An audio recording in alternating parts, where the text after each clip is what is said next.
Good. म्हणजे खडकाचे प्रकार थोडक्यात तुला समजलेले आहे.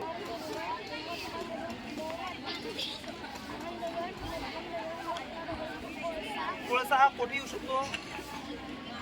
कोळसा कशामुळे निर्माण होतो? कोणत्या भूभागामध्ये निर्माण होऊ शकतो?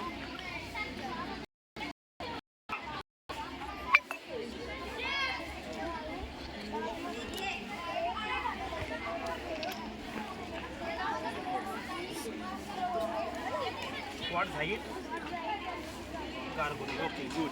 आपला शंभू दीपक माळी हा इयत्ता 6वी ब मध्ये आहे. तर याने सुद्धा खडक व खडकाचे प्रकार काय आहेत त्याला ते समजलेलं आहे आणि त्याने संपूर्ण गोष्टीचं खडकांचं संशोधन केलेलं आहे आणि या संशोधनाच्या दरम्यान त्याने संपूर्ण खडकांची माहिती एकत्रित केलेली आहे. तर शंभू मला तू माहिती सांगू शकशील? आणि सांग. काळी माती, हां. लाल माती, शाडू माती. ओके. शाडू मातीचा वापर कशासाठी करतो? बरोबर. गणपती, दुर्गादेवी यासाठी आपण वापर करतो. बरोबर. हां. त्याच्यानंतर ही कोणती आहे? ज्वलनाचा दगड. बरोबर आहे की यामुळे एकमेकाला जर आपण घासलं तर ऊर्जा निर्माण होते. बरोबर. हां. बघा मुलींनो, बघू सरळ जाय.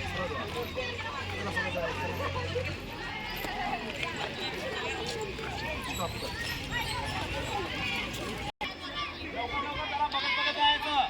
आणि सरळ वर्गात जायचं. सरळ वर्गात जायचं.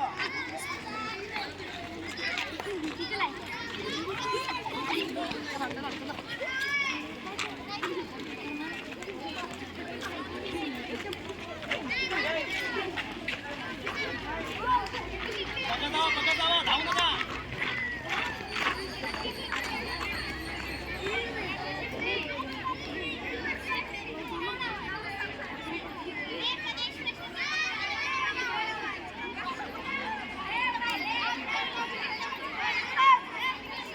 बघून तुम्ही करता आणि बघत जायचं. विचार जायचं. स्टॉप.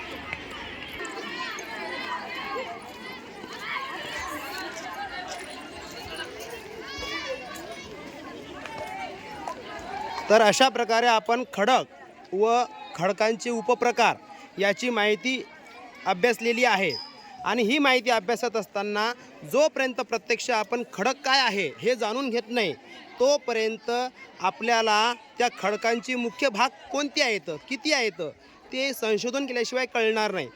त्या उद्देशाने आपण हा उपक्रम राबवण्याचे योजले आहे.